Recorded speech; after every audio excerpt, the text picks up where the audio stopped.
पश्चिम बंगाल के फूलबाड़ी डाबग्राम इलाके में चुनाव से पहले भाजपा के बूथ जलाने की घटना, फिर दिखी हिंसा की तस्वीरें। डाबग्राम फूलबाड़ी चतुर्गछ इलाके में रात के अंधेरे में भाजपा का बूथ कार्यालय जलाने का आरोप है। डाबग्राम फूलबाड़ी 1 नंबर ब्लॉक के 88 नंबर बूथ की यह घटना सामने आई है। भाजपा के बूथ सभापति ने आरोप लगाया है कि रात में करीब 8 बजे तक बूथ पर सब कुछ ठीक था, लेकिन आधी रात को किसी ने भाजपा का बूथ जला दिया। बूथ पर मौजूद चेयर टेबल, पार्टी कैंडिडेट के बैनर, बूथ पर लगे बांस और भाजपा के झंडे सब कुछ जला दिए गए हैं। बूथ सभापति का आरोप है कि घटनास्थल से कुछ ही दूरी पर सेंट्रल फोर्स और राज्य पुलिस तैनात है, लेकिन अभी तक किसी भी प्रशासन अधिकारियों ने घटनास्थल का दौरा नहीं किया है। उन्होंने आरोप लगाया कि यह घटना मतदान कर्मियों और भाजपा कार्यकर्ताओं को डराने के लिए की गई है।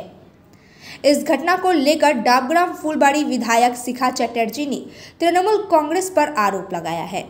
उन्होंने कहा कि यह काम सिर्फ तृणमूल कांग्रेस ही कर सकता है। आगे क्या कुछ कहा विधायक शिखा चटर्जी ने, देखिए आगे।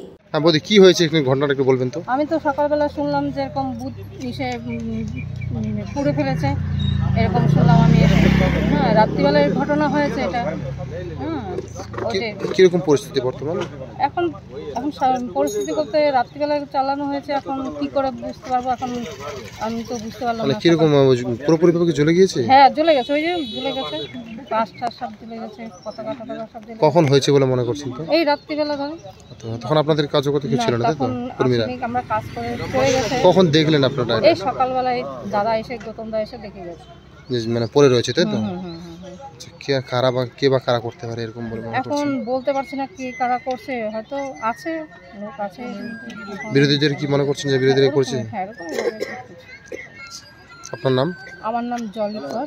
কোন জায়গা হয়েছে এটা? এটা ভালোবাসা মোড়, সভাপতি বিজেপি ভালোবাসা মোড়। কত নম্বর বুথ আপনার? আমাদের 86। অভিযোগ কি, এটা আমাদের ডাবগ্রাম ফুলবাড়ি 1-এর 88 নম্বর বুথের আমি বুথ সভাপতি বিজেপি তরফের। এখানে আমার বুথ বানানো হয়েছিল রাত্রি 8টা পর্যন্ত। আমার বুথ সব কিছু ঠিক ছিল, সব কিছু রেডি করেছিলাম। সকালবেলায় আমাদের ইলেকশন শুরু হবে এখানে। আমি ভোর 4:20 এসেছি, এসে চেয়ার টেবিল রেডি করার জন্য দেখেছি আমার চেয়ার টেবিল থেকে শুরু করে ব্যানার সব কিছু জ্বালিয়ে দিয়েছে। আপনার নিজেরা চোখে দেখুন এখানে পুরো বাস জ্বালানো। সবচেয়ে দুঃখ, আমার যে এখানকার ক্যান্ডিডেটের ব্যানার জ্বালিয়ে দেওয়া হয়েছে, ফ্ল্যাগ জ্বালিয়ে দেওয়া হয়েছে। তাদের জানি না তারা কী উদ্দেশ্যে সব জ্বালিয়ে দিয়েছে। তো খুব দুঃখজনক ঘটনা এটা। আর এখান থেকে 500 মিটার দূরেই হচ্ছে আপনার বুথ। আপনারা দেখতে পাবেন রাইট সাইডে, এখানে কেন্দ্রীয় বলও আছে, তারা নিজের কাজে ব্যস্ত আছে। স্টেট পুলিশে এখন পর্যন্ত একজন পুলিশ প্রশাসন এখানে আসলো না যে এখানে কী হয়েছে ঘটনা নামার জন্য, যে কী না জ্বালালো, কী হলো না হলো। তো এইভাবে আপনি বলছেন তারা জ্বালিয়েছে, কারা?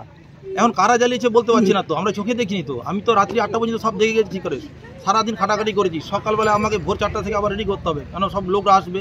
হ্যাঁ, কাদের মনে হচ্ছে কারা থাকে এখন আপনারা সবাই জানেন। এখন কাদের নাম বললে তো এখন কি বলেন তো, এখন যে সমাজ, এই যে আমাদের যে পশ্চিমবঙ্গে যে পরিবেশ তৈরি হয়েছে, এখন নাম বলতে গেলে কালকে আমাকে রাস্তা যাওয়া মুশকিল হয়ে যাবে। মানে শাসক দল করেছে কি?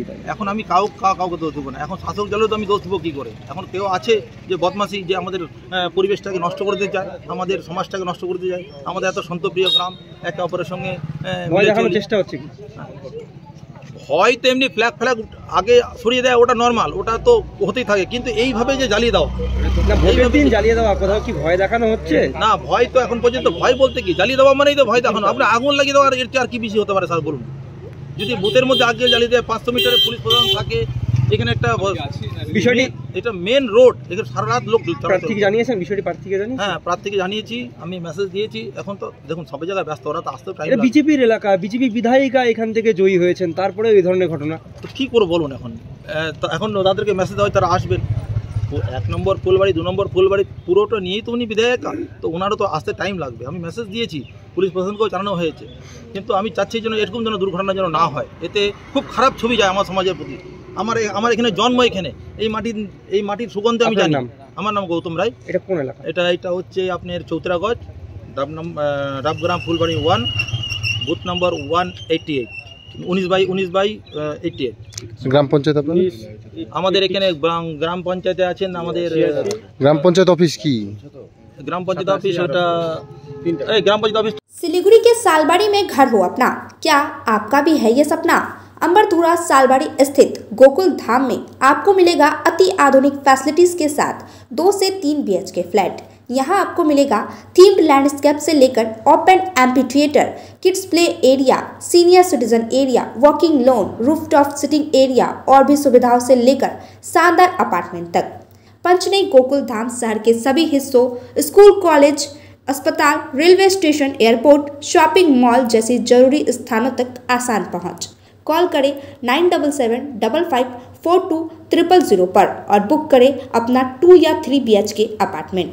लग्जरी की सर्वोत्तम ठिकाना गोकुल धाम में है।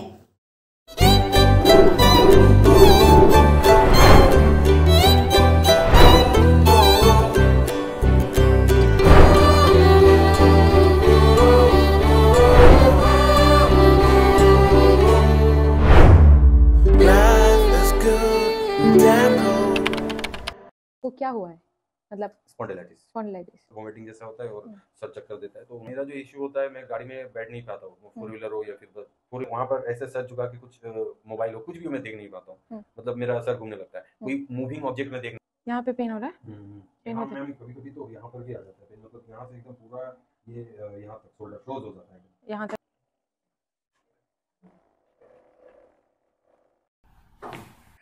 रिलैक्स।